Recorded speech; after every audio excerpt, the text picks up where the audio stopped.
energy for John too.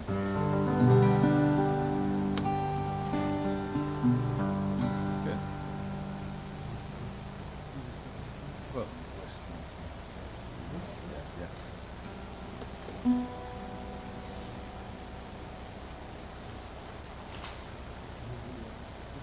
Okay.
Good morning.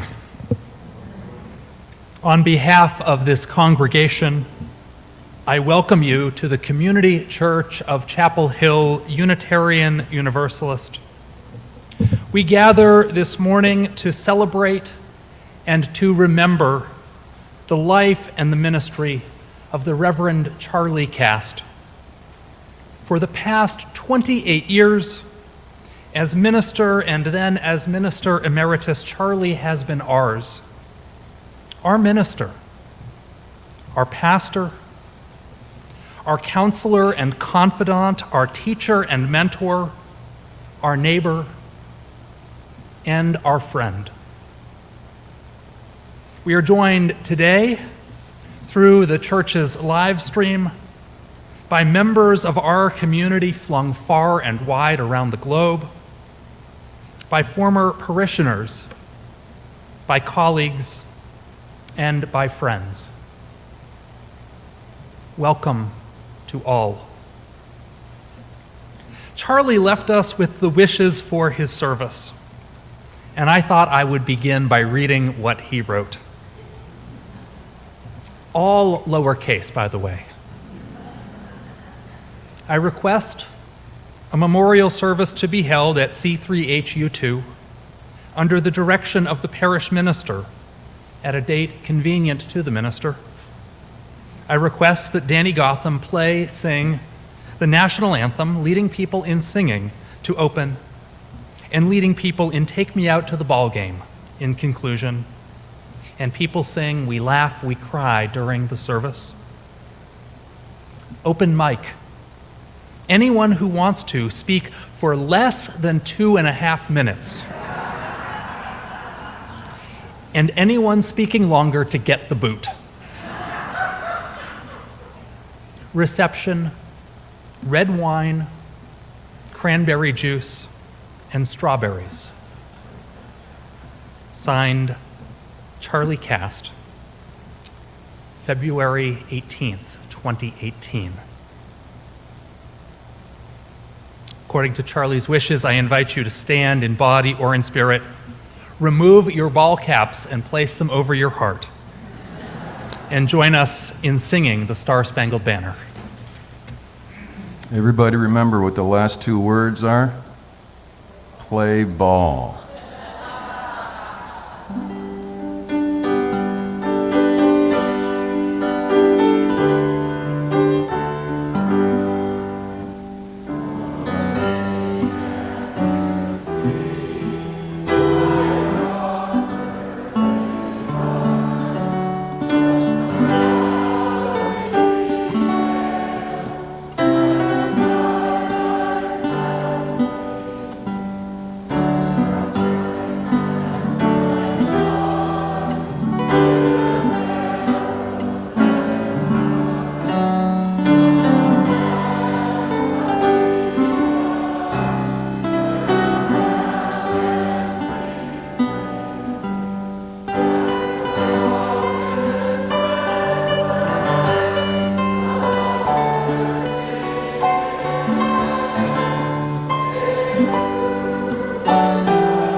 I feel Charlie's smile.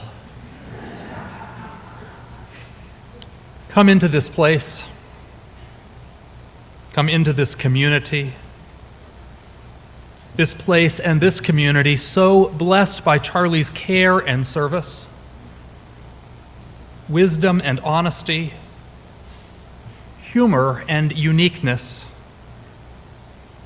Charlie's love and light. Bring your stories, bring your memories, bring your affection. Bring your blessings. For Charlie blessed us. And bring your tears, for we have experienced a loss. And bring your love. Most of all, bring your love, the love that consoles us even amidst death's sting. But more than anything, bring your gratitude. Give thanks for the gift of Charlie's life and Charlie's ministry. Give thanks for a good man who lived a good life. And give thanks that our lives and his were so intermingled and intertwined and are connected even still through grace, through memory, and through love. Come, let us remember Charlie well this day. I want to invite Sam Brooks to come forward and to light our chalice this morning.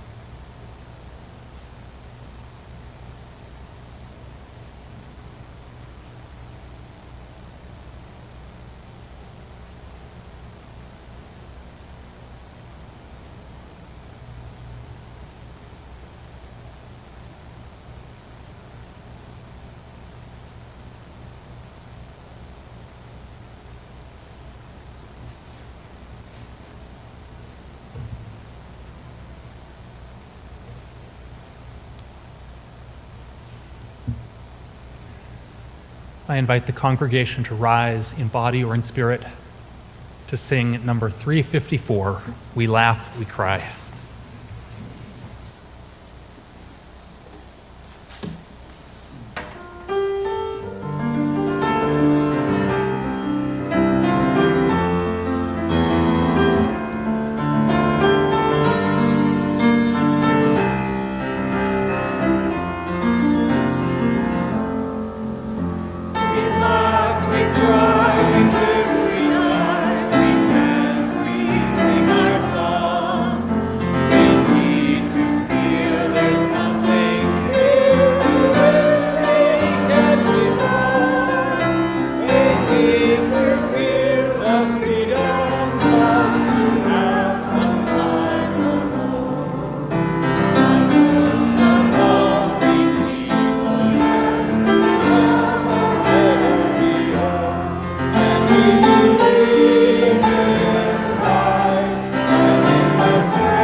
I want to share with you the first time that I met Charlie Kast.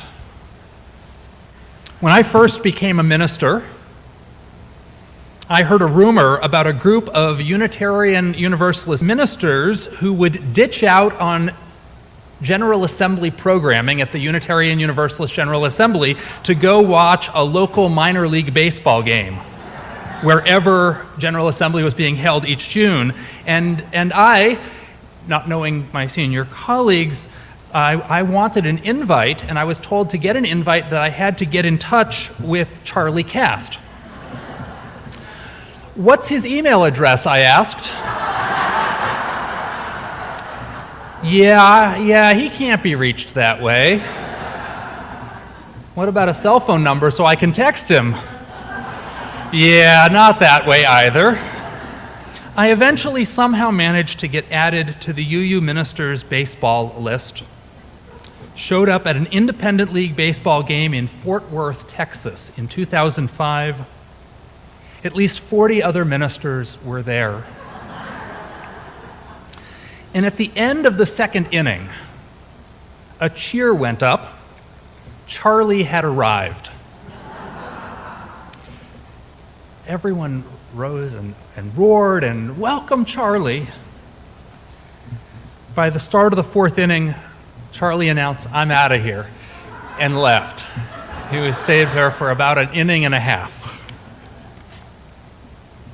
Charlie was a deep paradox. A profound introvert who was everyone's friend. A loner who was an expert at building community. A humble man who was deeply admired. A simple man who held deep wisdom. And he was ours. For 28 years, he was ours. And also, as you'll hear, much more than ours.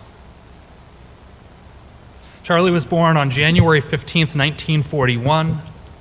1941, by the way, was the year Joe DiMaggio had a 56-game hitting streak for the Yankees. And Ted Williams finished the year with a .406 batting average for the Red Sox. Neither feat has been surpassed since, and Charlie thought of himself as being as old as those records. Charlie was born in Milton, Massachusetts. He had 5 siblings, 3 sisters and 2 brothers, and received his religious upbringing as a fundamentalist Baptist. Around the age of 10, Charlie first became aware that he was attracted to other boys. As he struggled to reconcile his own identity with a world that was deeply homophobic and deeply in denial, Charlie first took refuge in perfectionism. He writes, "I was the best little boy in the world. All A's on my report card, Boy Scout, Little Leaguer, Babe Ruth Leaguer, track star, yearbook editor, president of the Baptist youth group." He also took refuge in the Baptist church, which offered him refuge from an abusive father and a convenient excuse to suppress the reality of who he was. After high school, Charlie went to college at Northeastern, where he studied chemical engineering and spent 13 years working for American Cyanamid. During this time, he moved around, living in Connecticut, Michigan, New Jersey, New York, and even spent time behind the Iron Curtain in Leipzig, East Germany. Charlie was drafted during the early days of the Vietnam War, and the Army put his chemical engineering background to use, assigning him to work at an arsenal in Maryland from 1966 to 1968. During this time, he took night classes in education at Johns Hopkins. And later, he would go on to earn a master's degree in chemical engineering from Rensselaer Polytechnic Institute.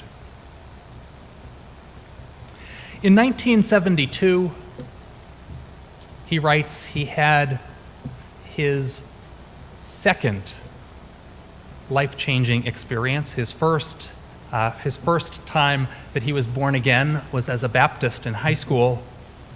And his second born-again experience was in 1972 when his good friends Roger and Judy lovingly confronted him.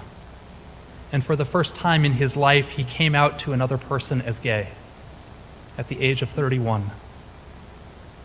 His friend Roger advised Charlie, what you need to do is you need to get a pair of lavender, very tight pants and start going to gay bars. And he did. A little later, Charlie's company transferred him to Kalamazoo, Michigan, and on Easter Sunday, he entered a Unitarian Universalist church for the first time. He joined the church that very day, and the next Sunday he talked with the minister and got permission to start a first ever gay group in Kalamazoo. They put an ad in the paper, and 40 people showed up for their first meeting in 1975.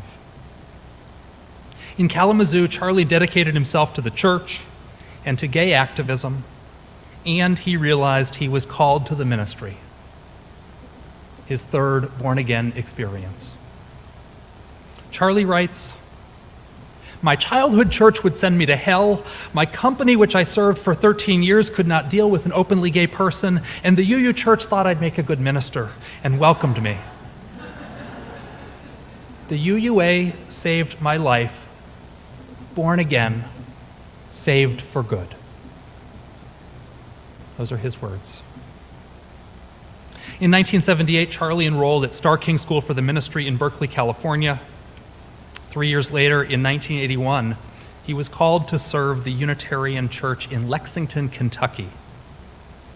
In 1981, he was only the third openly gay minister to be called to serve a UU congregation. He served in Lexington for only 4 years. And during those years, the church grew by 100 members. He rebuilt the religious education program and helped the church to find new ways to serve the community. In 1985, he became the minister of the Second Unitarian Church in Chicago.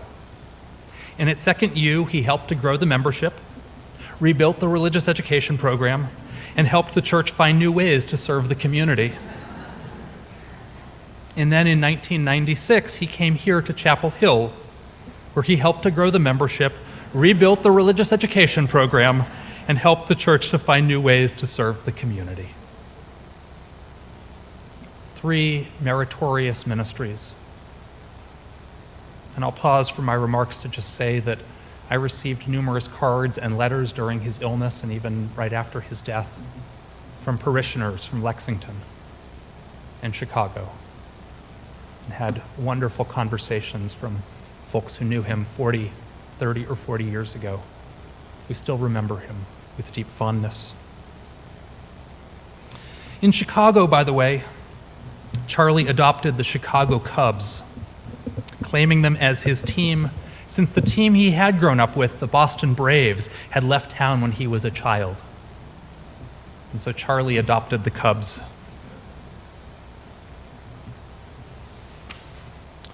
Charlie also, by the way, touched our UU movement. He mentored 10 interns, 5 in Chicago and 5 here in Chapel Hill.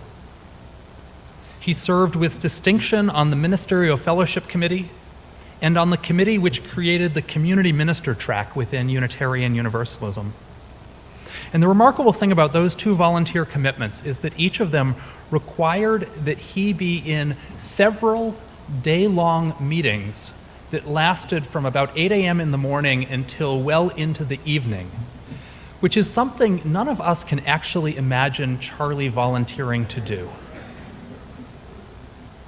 But he did. In Charlie's retirement, he became a bit of a monastic. Charlie recalls that as a chemical engineer, he worked 10 hours a day, 6 days a week. And as a minister, he said he worked 10 hours a day, 6 days a week. And in his retirement, he said, I've given up on being a human doing. I'm going to become a human being. His monastic routine here in Chapel Hill involved rising early in the morning to read and meditate and review the baseball box scores.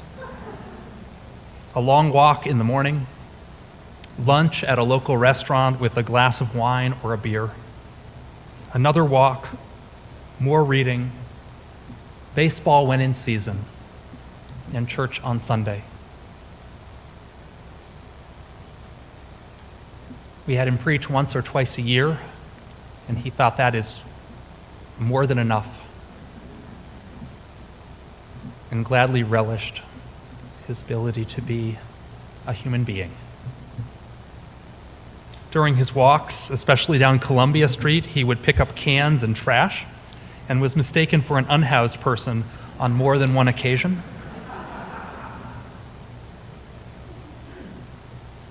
This is just as well because there really was nobody was a stranger to Charlie, and he saw each person as a beloved person of God and treated them as such, one of his great gifts.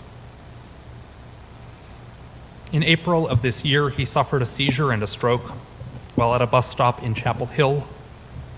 The stroke was very significant, and in the following months it became clear that independent living was not in Charlie's future, and that the chances of rehabilitation were not promising.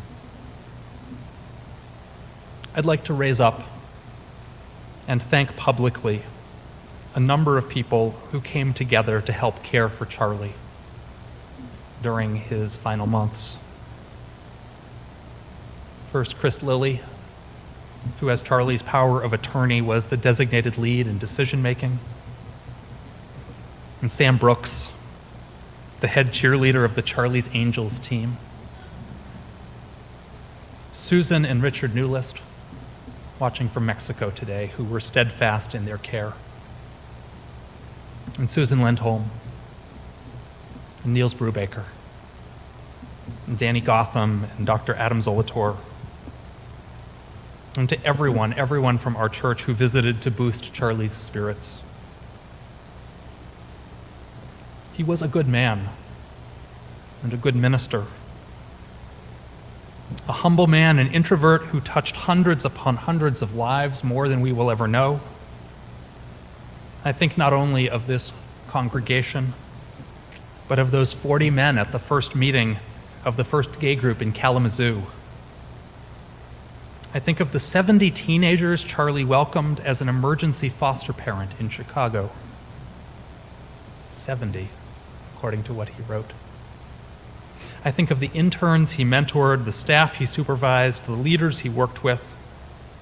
I think of everyone watching this morning from Lexington and Chicago and Mexico and Spain.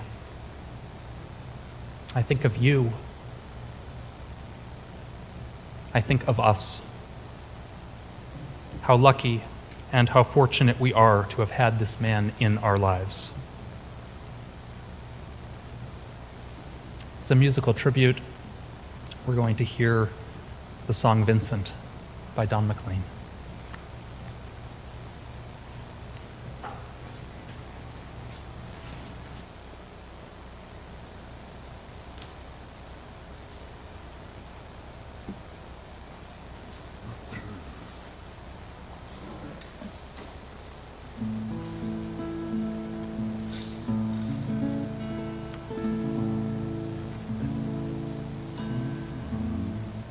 Starry, starry night.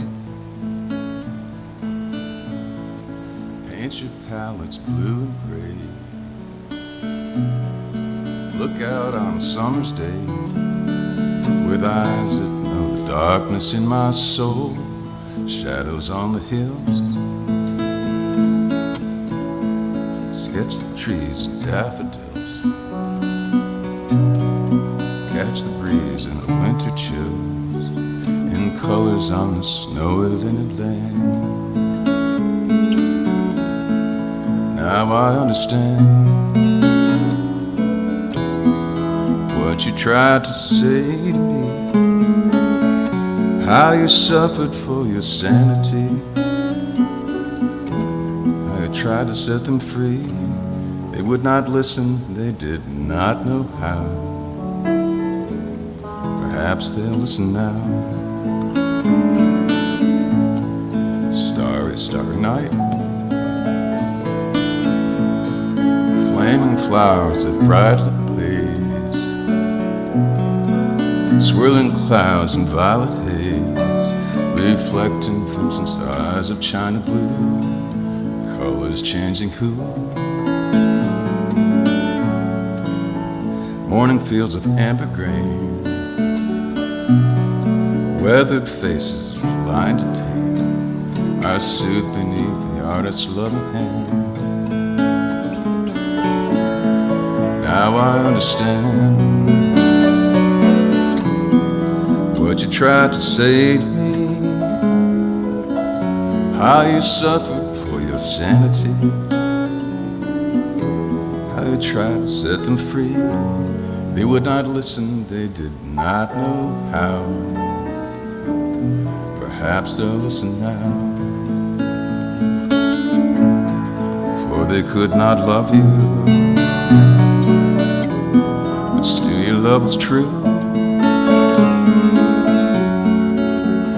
When no hope was left inside on that starry, starry night, you took your life as lovers often do. Told you this, the world was never meant for one as beautiful as you. Starry, starry night. Portraits hung in empty halls. Frameless heads on nameless walls. With eyes that watch the world and can't forget, like the strangers that you'd met. Ragged men in ragged clothes, silver thorn and bloody rose, lied crushed and broken on the virgin snow. Now I think I know what you tried to say to me. How you suffered for your sanity. How you tried to set them free. They would not listen, they're not listening still. Perhaps they never will.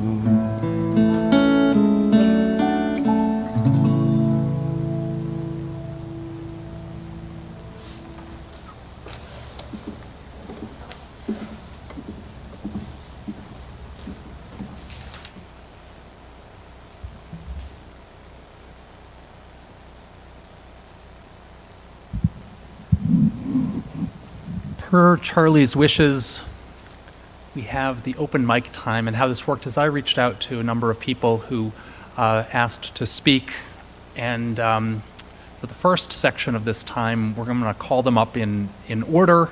Actually, I'll give you sort of the lineup, and then we'll have a choir anthem, kind of in the seventh inning stretch with the choir anthem.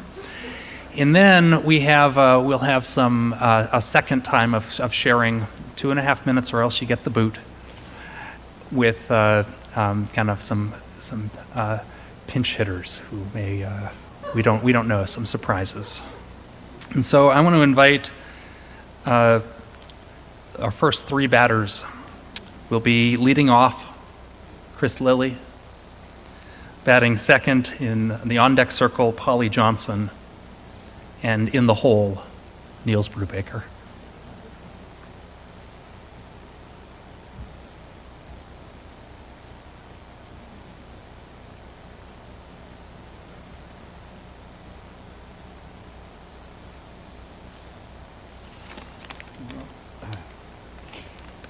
I thought I was going to be the starter pitcher.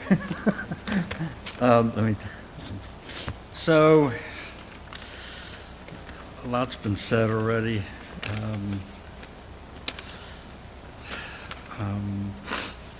But I'm going to share just a couple small stories about Charlie. I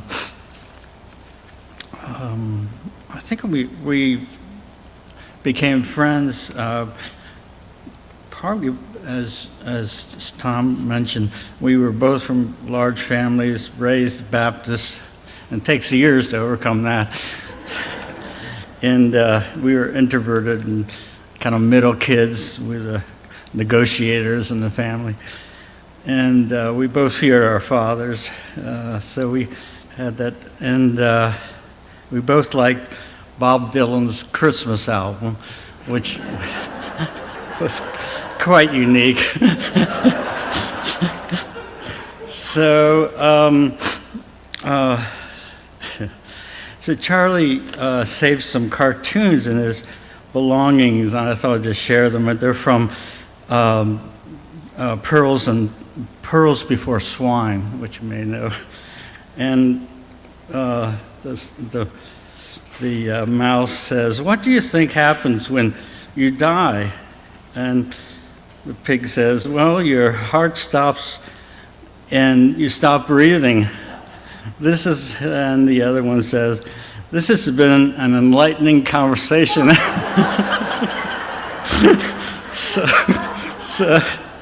But that was part of Charlie's feelings, or at least it resonated with him and with most of us, or a lot of us. There's one other. What do you think it's like when you're dead? Like being asleep, except you don't have to pee in the middle of the night.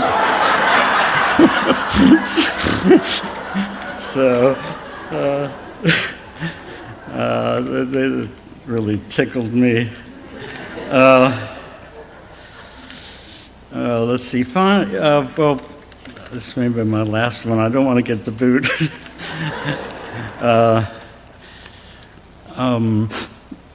I'm not sure how I feel about reincarnation, but last week Niels Brubaker and I went to a Bulls game, and we took a little sampling of ashes and discreetly poured them into the fountain in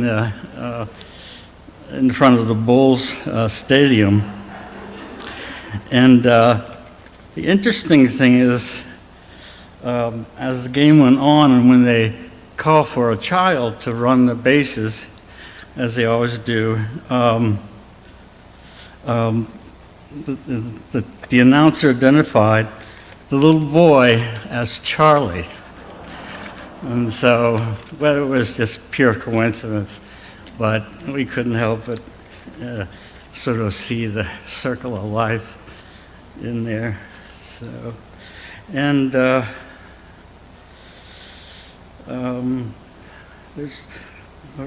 resist saying this one, but on Charles' last day,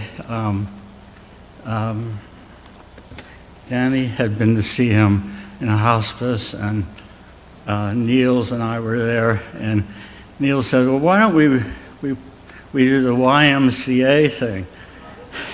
And so he had a little video, and we went through the YMCA, and I thought I saw a little smile on his face, but shortly after that he died. So I'm not sure whether we pushed him over the edge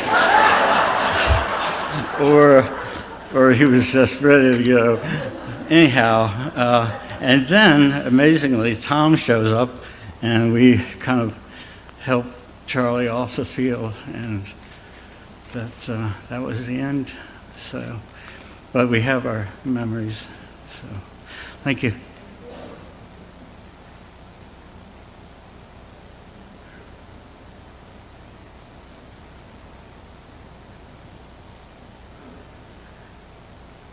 in the early 90s, I had the privilege of being the co-chair of the search committee for the first Unitarian minister in our church. And that meant that a group of 7 of us were the only ones who were introduced to the candidates that we brought here. We brought 3. And that we had to present a single candidate for the church to review and to vote on. And I'll never forget that first day when Charlie came. It was a very cold, snowy, icy day. In fact, many of us worried that he wouldn't even get to town, but he made it, and we met at Gertrude Willis's living room in Carroll Woods. We all sat down, introduced ourselves briefly, and when it was Charlie's turn to introduce himself, he probably said he was Charlie Kast, but he went on to say, "I'm Charlie Kast, and I want to be your minister, and I want to be your minister until I retire." And by darn, we complied. And it has been a wonderful journey for this church. The growth in the Unitarianism, the growth in the congregation, the special, unique relationships each of us had with him, and yet the wonderful leadership that he provided will be memories for all of us. So I feel very privileged that we did agree that, yes, you should be our minister. And we were pleased that he stayed until he retired and stayed on, which was a wonderful gift to all of us.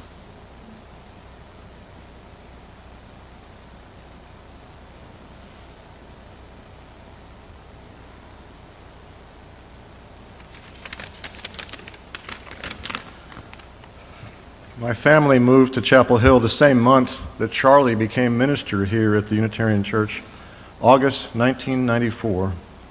2 of our neighbors were church members and invited us to check it out. We came and heard Charlie preach. Something about Charlie's unpretentious style, his soft New England accent, and his humility drew us back again and again. Later, I found out that Charlie is a big baseball fan. The game always gave us something new to talk about. For several years, Charlie had season tickets to the Durham Bulls and invited me and other friends to attend with him. He hosted an annual World Series party at his home, providing the essentials: beer, hot dogs, popcorn. In the late 90s, I organized the church softball team. At the Sunday service before our first game, I talked about the team and announced that our opponent would be Church of the Holy Family. After my speech, Charlie went to the mic and declared, "Our motto for today's game, crush the Holy Family."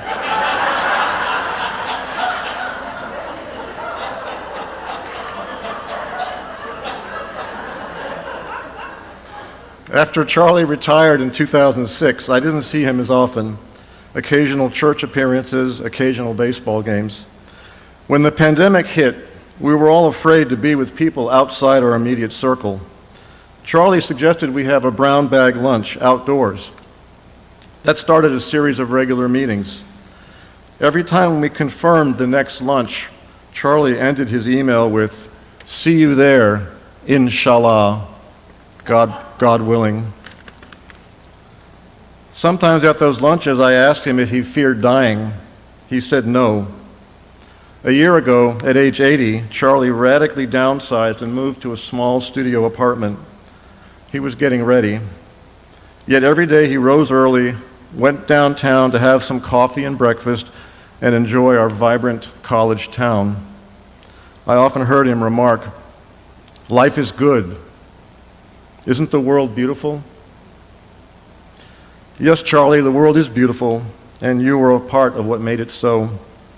I will miss our lunches, our conversations, most of all the feeling of being accepted and valued that you gave to all of us who knew you.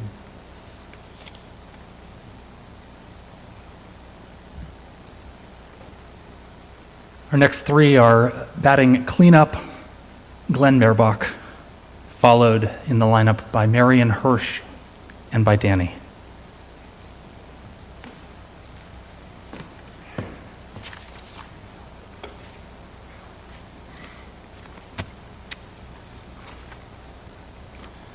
To paraphrase a bit of dialogue from my favorite movie of all time, Cameron Crowe's Almost Famous, what do I love about Charlie? To begin with, everything.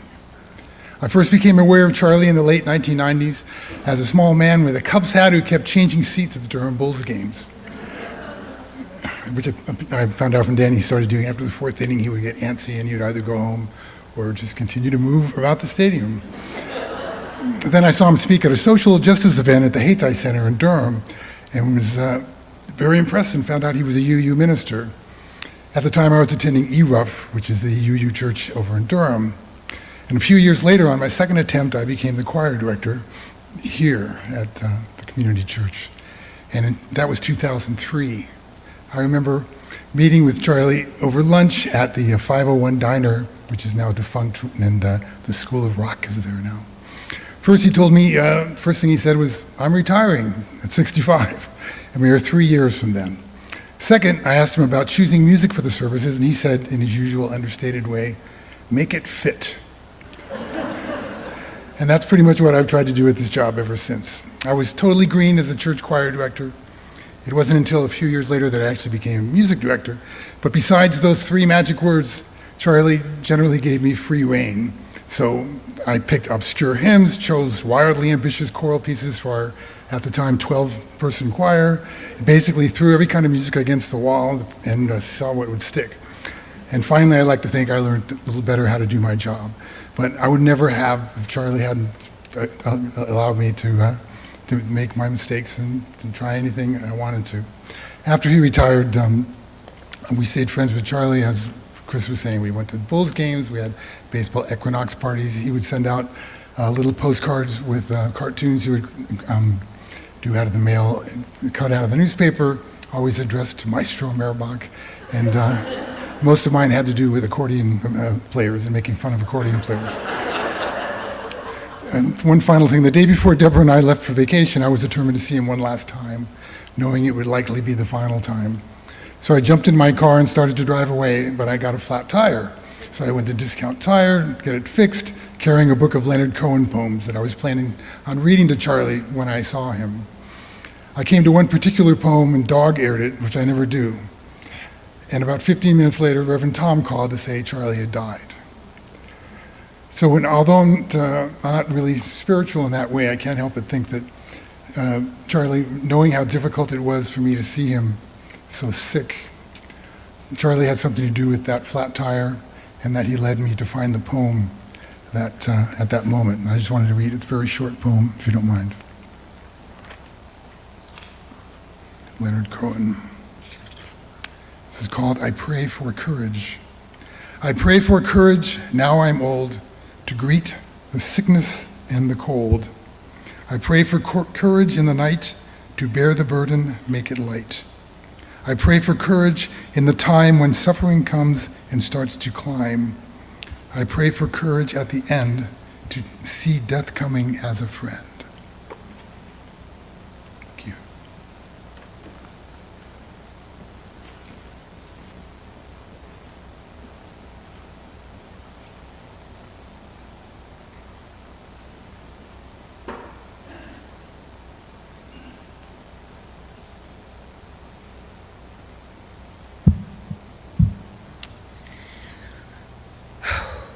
I love Charlie so much. Tom mentioned that one of his great strengths as a minister was building religious education programs, and I would just like to speak with love of that. When I started here, some parents came to me and they said, "Can you talk to Charlie about giving sugar to the children after the service in his office?" Because Charlie made little packs of Skittles and M&Ms so that children would come to his office and get candy. And I went to I went to Charlie and I was like, I don't want to tell my boss that he shouldn't be doing this thing. So I came to him and I said, the parents, and he just laughed. And he said, I know. He said, but it's really important that children know that the minister is for them. And that if a minister has candy in his office and he has an animal in his office, which in this case was the African parrot named Waldo, that children will know that the minister is for them. Another story about him was when I first started, a family came to me and they said, Charlie's going to be out of town. Can you do the invocation for an Eagle Scout ceremony? And that was at the time as the Unitarian Universalist Association said, we are not going to have anything to do with the Boy Scouts of America because they're homophobic and terrible. And I thought, I wonder if Charlie said he wouldn't do it because he doesn't think we should do it.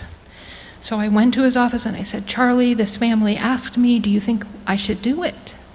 And he looked at me and he said, we would never let the stupidity of adults get in the way of things which are good for children.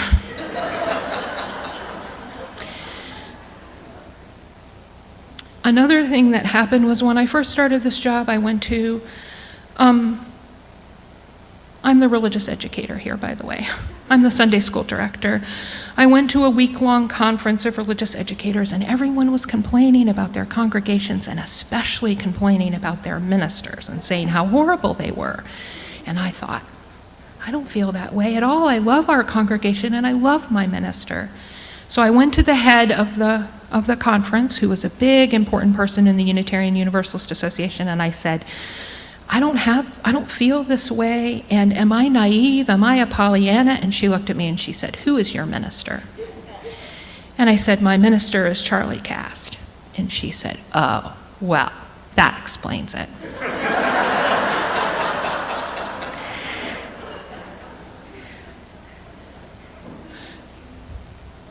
Ministry to children and youth was really important to Charlie because church was really important to Charlie as a young person. Chris gave me his Bible, which he received when he was a senior in high school graduating from his church. And I feel like in so many ways his love and his ministry is so deep in this congregation, and especially his love of children. He always asked, many people have said this to me in the last month, that when they spoke with Charlie, he said, how are your children? He remembered their names and things about them. He treasured our children, and part of our legacy is we continue to treasure our children.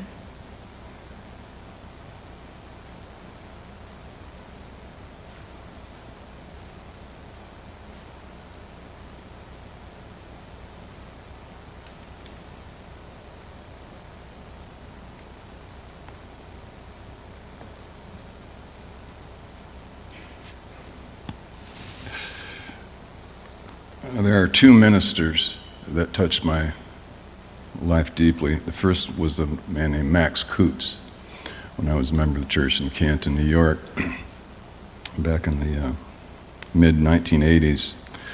Max wrote all of his sermons in uppercase. I'm not joking.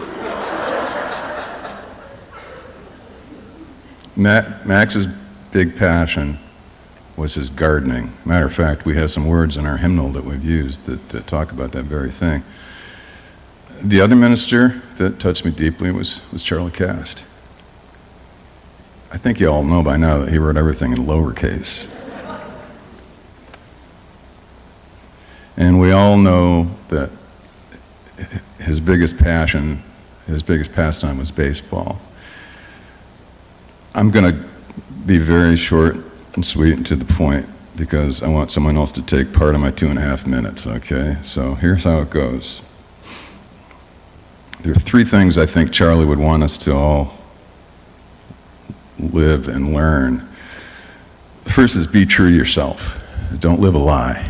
You know, it was hard for him. Think about what happened to him when he had to come out back in those days. That took a lot of bravery.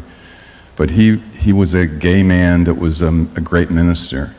He wasn't put on this earth to be an engineer and pretend that he was not gay. He stayed true to himself. The second thing is, do good work. Do good things. Make the world a better place. Charlie did a lot of good work, especially with kids.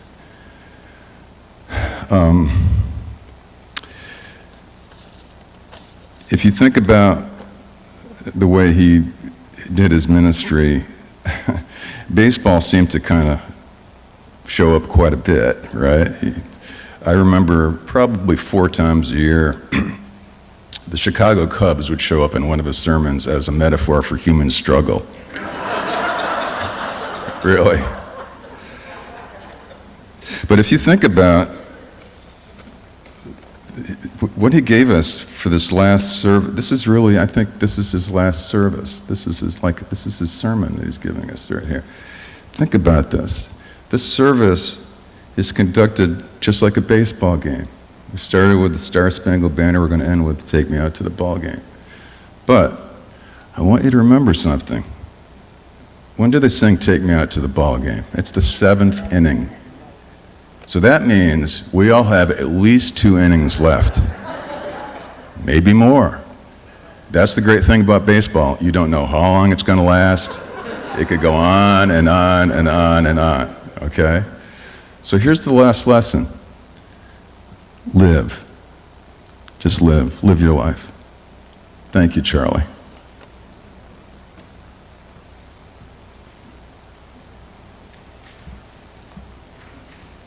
Invite the choir to come forward for our choral anthem.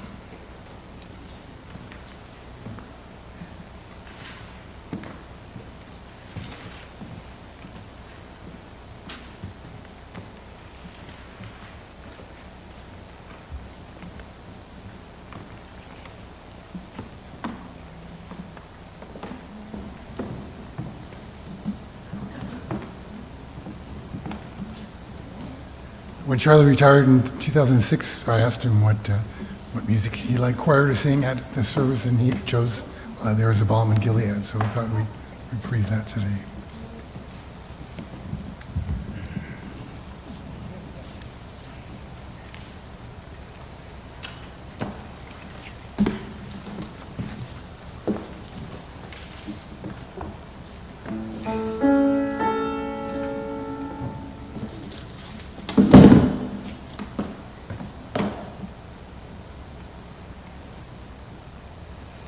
There is a balm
So we're going to lead off this inning with Susan and Alan Spault, and then we have a few moments for any, not to put anybody down, but pinch hitters who want to step up. But please identify with a hand, and I will call on you. And once we reach that point when I think that Charlie would have been walking out, we'll move on. So, Alan and Susan, come on up, and then we'll have a space for a few others.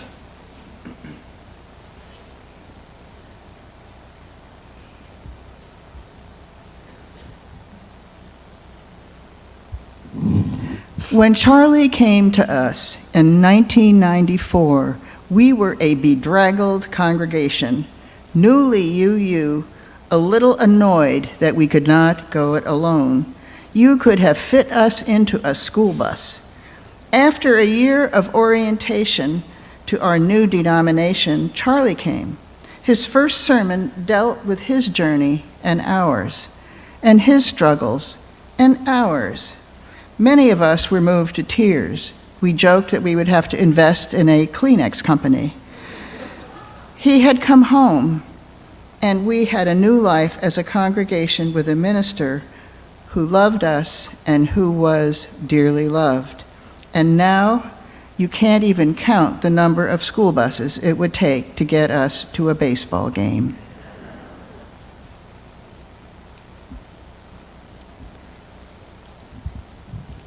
Charlie had a special relationship with our sanctuary, and indeed with each of us. Our most sacred room, in 2 dimensions, is a square, but as it is turned 45 degrees, our sanctuary is really a diamond, just like a baseball infield. So he was preaching to us each week from home plate. Charlie, in his 2004 sermon, Baseball is Life, said that the goal in life, as in baseball, is to get home. He did his best to help each of us navigate the often obscure path home. Charlie, we are forever grateful for your help, wisdom, and example.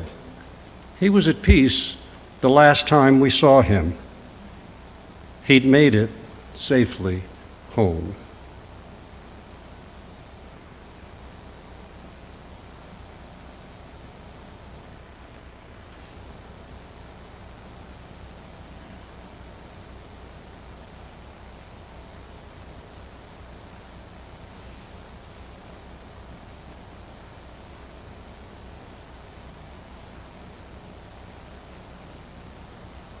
Hi, my name is Donna Fisher. I was at this church from 1990 to 2000, and I was a good friend of Charlie's, was the music director here. And Charlie and I spent quite a lot of time together, but one thing I know, he was about the exact opposite of me. I said everything I felt and more, and Charlie was very close, held everything close to his chest. Probably the most intimate thing he ever said was at a dinner, and mind you, there was an empty bottle of red wine next to us. He said, "Do you know any gay men you could introduce me to?" So I loved Charlie, and Charlie loved me, I know, but he would never say it, and he loved my kids. Kira's here, and Amos is here in spirit. And so the last time I saw him, which was a few weeks before he died, I decided, okay, I'm going to say, "Charlie, I love you," hoping against hope I might hear it from him. But he looked up at me with this twinkle in his eye and said, "Thank you." So thank you, Charlie.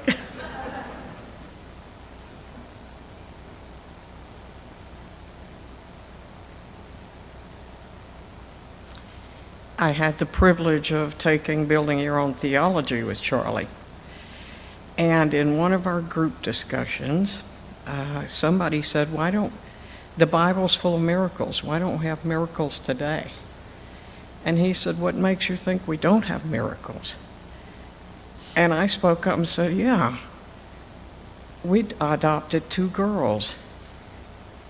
And when we first heard of them, one of them had the same birthday I have. I think it's a miracle. And he says, I agree.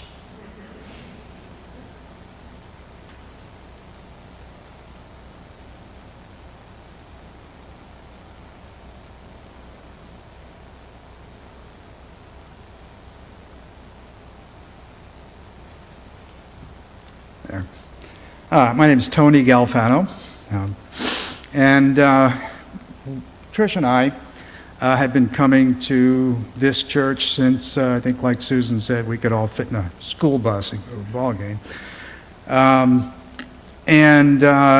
We'd been coming to service. George, forgotten his last name, the minister that was sort of interim here, was interesting, and we thought, well, this is great. But we weren't joiners at that point. And then Charlie came. We became really good friends. And he, after a few sermons, after a while, I can't remember how long, but he said, look, I'm not a member of the church either, but I will join when you do. And it happened to be a time Tricia just had some issues, and we were at home. He came to our house, sat at our dinner table, had a wonderful conversation, broke out the membership cards, and we signed. And it's something we would, although we've been absent for a little while, never regretted and never will. And I have one other quick, to wrap up all of these baseball stories about Charlie, and we all have them, but I had only been to one Durham Bulls game with Charlie. He dragged me out there. I don't know who else was at this game, but wonderful, terrific Mons hit a home run.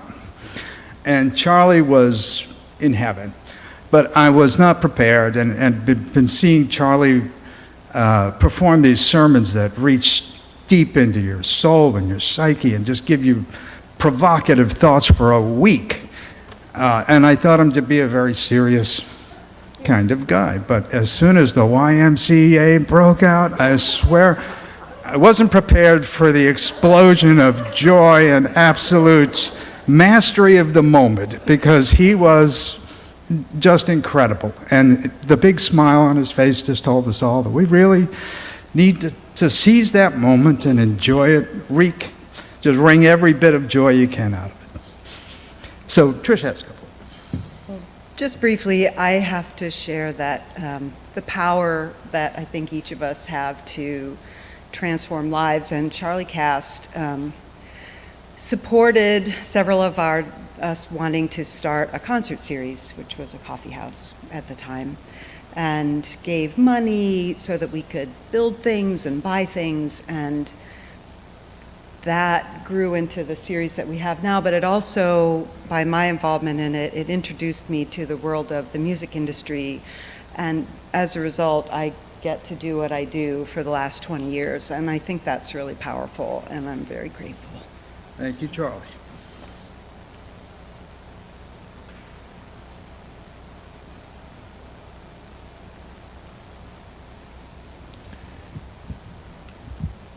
I think this is where we move into the bottom of the ninth, our closing. So we're going to begin with a closing hymn together. I invite you to turn to number 123 in your hymnal, and we will sing Spirit of Life.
I invite you to please be seated. We're going to have closing words, and then a very short blessing, and then some directions, then an extinguishing of the chalice, and then our closing song. Oh, we have two pieces of music to close with. Charlie, before the service this morning, before this service, some of us gathered down at Memorial Rock to spread Charlie's ashes, and in his instructions, he wanted this to be read at the scattering of his ashes. It's a adapted quote from the writer Martin Amis, followed by a note from Charlie. Hear his words, these words by Martin Amis. The cosmos is a higher intelligence in the sense that we do not and cannot understand it. Anyway, I do know what is going to happen to me and to everyone who ever lives on this planet Earth.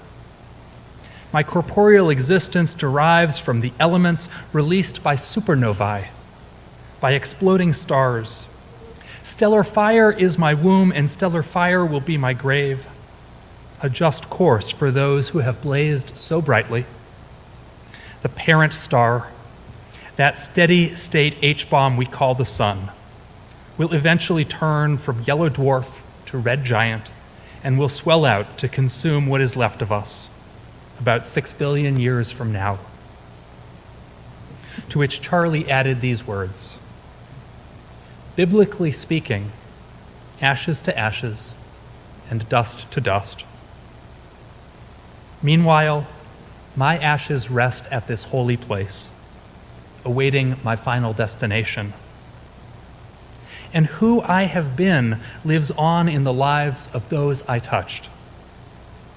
Knowing this gives me great joy, and I rest in peace. Signed, Charlie Cub.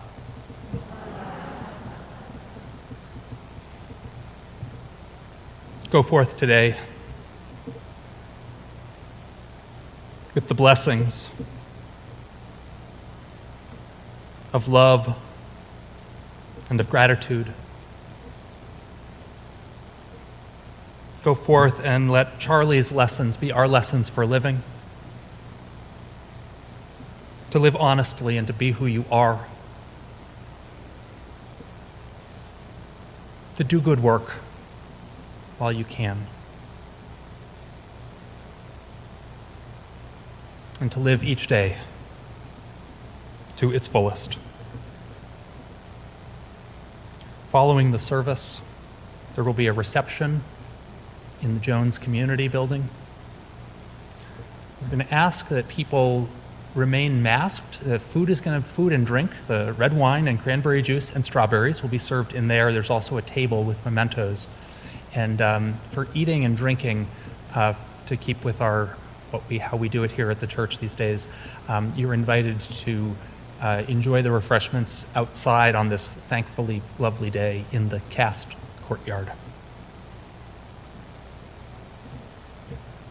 Amen. Go in peace. As I extinguish the chalice, I would invite the choir to come forward.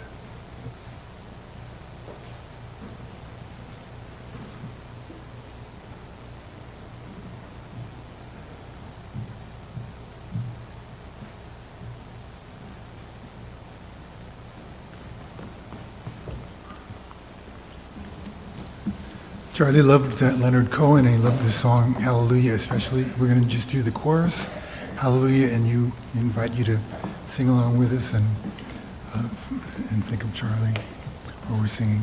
We'll repeat the chorus a few times.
sing ooh this last time? Ooh. Ooh.